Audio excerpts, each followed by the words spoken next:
Ashama harka fuunee akkam jirtu hordoftoota keenya walabummaa Niiwus Neetwoork irraa oduu yeroo kanaaf qabnu isinitti himna dursa matootii oduu.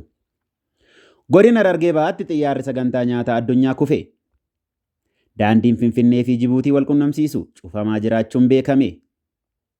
Baqattoonni 57 ol ta'an qarqara biyya Liibiyaatti galaanatti dhidhimanii. Oduu waliin kan inni isin waliin turu ani Galgaloo Tufaatii amma oduu bal'inaan. Godina Harargee Bahaatti xiyyaarri sagantaa nyaataa addunyaa kufe. Xiyyaarri Yuunaayitid Neeshin Humanitarian Air Service jedhamu namoota afur fe'achuun adoolessa 27 2021 magaalaa Dirree Dawaa irraa osoo balali'uutti jiru godina Harargee Bahaa aanaa Kombolchaatti araddaa qeerransaa ganda gurraacha gaara Arooruutti kufeera. Akka waajjirri dhimmoota kominikeeshinii aanaa Kombolchaa ibsetti xiyyaarri dhaabbata sagantaa nyaata addunyaa kun magaalaa Dirree Dawaatii ka'ee balali'aatoo jiru godina Harargee Bahaa aanaa Kombolchaatti kufeera. Xiyyaarri kufe kun miidhaa baay'een irra ga'uun kan caccabe ta'ullee namoota xiyyaaricha keessa turan irratti miidhaan cimaa fi lubbuu akka hin geenye beekameera. Haa ta'u malee nama tokko irratti miidhaan salphaan ta'e ga'uun ibsameera. Kufaatii xiyyaara kanaatiif sababni maal akka ta'e garuu hangammaatti ibsi homaatu akka hin jirres beekameera. Daandiin Finfinnee fi Jibuutii wal qunnamsiisu cufamaa jiraachuun beekame. Karaan baaburaa Finfinnee fi Jibuutii wal qunnamsiisu finciltoota naannoo Sumaaleetiin cufamaa jiraachuun beekameera.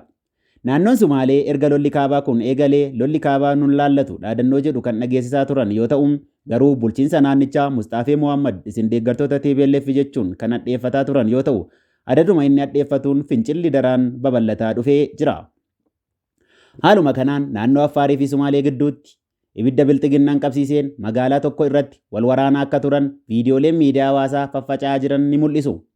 Humnoonni naannoo Affaar miidhaa cimaa Somaalee irraan ga'uudhaan guyyoota 3 darban kana namoota 350 ol gama Somaalee irraa akka ajjeesan beekameera. Haaluma kanaan daangaan naannoo Somaaleetti ce'uun lafaa fi magaalota tokko tokko of jala galchuun isaanis beekameera. Adeemsa kana keessatti walitti bu'iinsa bilxiginnaa fi Affaar gidduutti uumamuu maluun wayyaaneen akka carraa guddaatti fayyadamtee Affaar waliin ta'uun naannoo Awaash salphaatti to'achuu dandeessi jedhamaa jira. Tarkaanfiin humnoota Affaariin lammiilee fi daangaa ishee irratti fudhatame kan mufatte Sumaaleen karaa Itiyoo Jibuutii bakka hedduutti kukkuttee jirti. Daandiin Itiyoo Jibuutii bakka hedduutti cicciteera. Humnootiin gama Somaaleen jiran hadiida baaburaa biloonii isaa hiikanii guurrachaa jiraachuu suuraalee fi viidiyoon ibsamaa jira.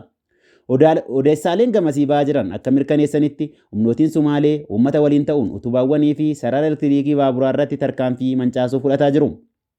Karaan konkolaataa gara Affaar geessu bakka lamatti cicciruu irraa ka'uun warri Affaar mufannaa biraa keessa galanii meeshaa wayyaanee akka ittiin ittisaniif mootummaan hidhachiise garas naannessuun wayyaanee waliin mootummaa bilxiginnaa waraanaa jiraachuun beekameera. Lolli Affaarii fi Sumaalee gidduutti deemaa jiru kun adeemsa keessa mootummoota naannolee lamaanillee affeeraa jiraachuu maddeen gabaasaa jiru. Bulchaa naannoo Sumaalee Mustaafaa dabalatee warri Sumaaleen gochaa Affaar kanatti sagalee tokkoon eekamaa jiraachuun beekameera.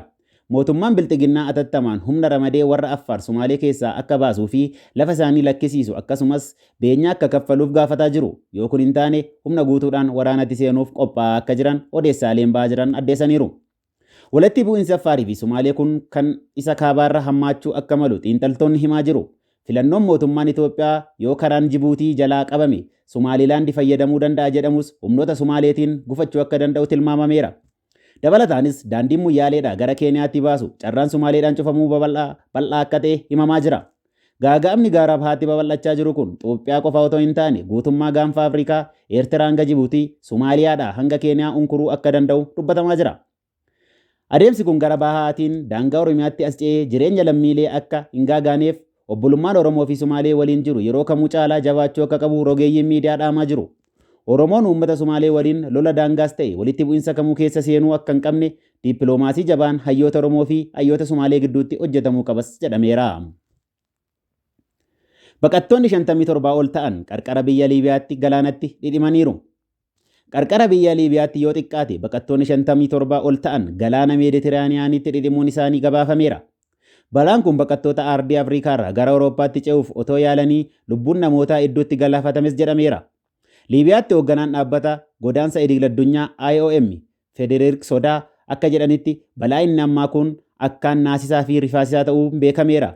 Namoonni balaa kanarraa hafan hojjetaa dhaabbata godaansa idil-addunyaa IOM tokkotti akka himanitti dubartoonni 20 fi ijoolleen 2 kanneen balaa sanaan lubbuun isaanii darbe keessatti argamu jedhaniiru.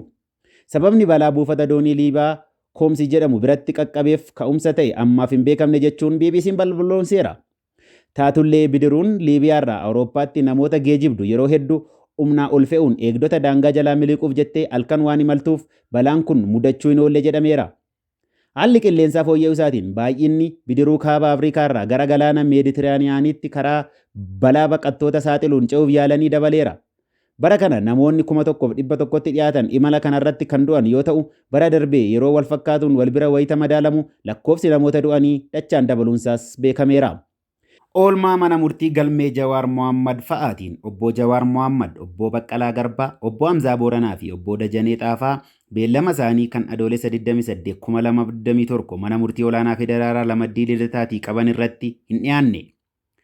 Akkuma yeroo lama iyyannoodhaan mana murtiitiif ibsanii turan, ajajnii fi murtii mana murtiitiin kenname cabee namoonni bilisa bahan qajeelfama qaama raawwachiiftuutiin qaamota nageenyaa fi tiga mootummaatiin ukkaanfamaa jiraachuu ibsuudhaan beellamoota darban irrattis dhiyaachaa kan hin turre ta'uun ni yaadatama. Dhaddacha raafuu isaaniitiin manni murtii akka waan isaan falmachuu hin barbaannetti fudhachuun bakka isaan hin jirretti falmiin itti haa fufu jechuun ajaja kenneera.